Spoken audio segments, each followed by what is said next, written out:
যারা বলে লতিরাজে ফলন কম তাদের উদ্দেশ্যে আজকের ভিডিওটা। এই যে দেখেন এক একটা গাছে কি পরিমাণ লতি বের হয়েছে। আসলে এগুলো হলো যত্নের কাছে, আর যারা আসলে বিশ্বাসের বাইরে রাখেন লতি কচু গাছকে তাদের কাছে আজকে ভিডিওটা ছুড়ে মারলাম। মূলত চারাগুলা কিন্তু ঠিক এরকম ছোট্ট ছোট্ট চারা রোপণ করা পুরাতন জমির চারার বয়সটা যখন 2 মাস থেকে ডে বাই ডে 4 মাস 5 মাস এরকম বয়সে যায়, তখনই কিন্তু ফলনের এই ধাক্কাটা চলে আসে, যেটা যারা চাষ করছেন তারা জানেন। আর মূলত যারা চাষটা করেন না বা করেননি তাদের কাছে আসলেই বিশ্বাসের বাইরে থাকবে। বর্তমানে ধান কাটার শেষে অনেকেই কিন্তু নতুনভাবে চাষটা শুরু করতেছে, অনেকেই শুরু করবে, আবার অনেকেই আশেপাশের মানুষের কথা শুনে হতাশাগ্রস্ত হচ্ছে। তা আসলে তাদের উদ্দেশ্যেই মূলত আজকের ভিডিওটা। চাইলেই শেয়ার দিয়ে অন্য কেউ দেখার সুযোগ করে দিতে পারেন।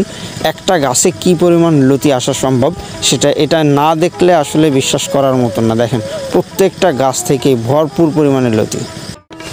যারা বলে লতিরাজে ফলন কম তাদের উদ্দেশ্যে আজকের ভিডিওটা। এই যে দেখেন এক একটা গাছে কি পরিমাণ লতি বের হয়েছে। আসলে এগুলো হলো যত্নের কাছে, আর যারা আসলে বিশ্বাসের বাইরে রাখেন লতি কচু গাছকে তাদের কাছে আজকে ভিডিওটা ছুড়ে মারলাম।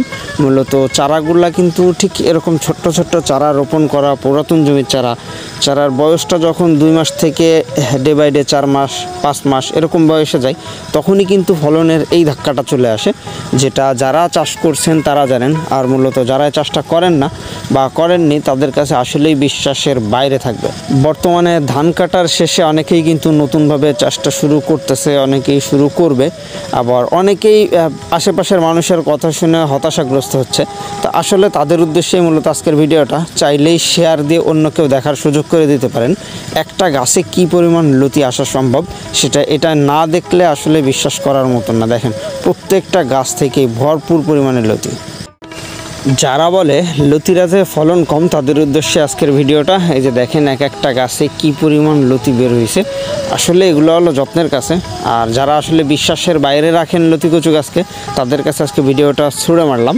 মূলত চারাগুলা কিন্তু ঠিক এরকম ছোট্ট ছোট্ট চারা রোপণ করা পুরাতন জমির চারার বয়সটা যখন 2 মাস থেকে ডে বাই ডে 4 মাস 5 মাস এরকম বয়সে যায়, তখনই কিন্তু ফলনের এই ধাক্কাটা চলে আসে, যেটা যারা চাষ করছেন তারা জানেন। আর মূলত যারা চাষটা করেন না বা করেননি তাদের কাছে আসলেই বিশ্বাসের বাইরে থাকবে। বর্তমানে ধান কাটার শেষে অনেকেই কিন্তু নতুনভাবে চাষটা শুরু করতেছে, অনেকেই শুরু করবে, আবার অনেকেই আশেপাশের মানুষের কথা শুনে হতাশাগ্রস্ত হচ্ছে। তা আসলে তাদের উদ্দেশ্যেই মূলত আজকের ভিডিওটা। চাইলেই শেয়ার দিয়ে অন্য কেউ দেখার সুযোগ করে দিতে পারেন।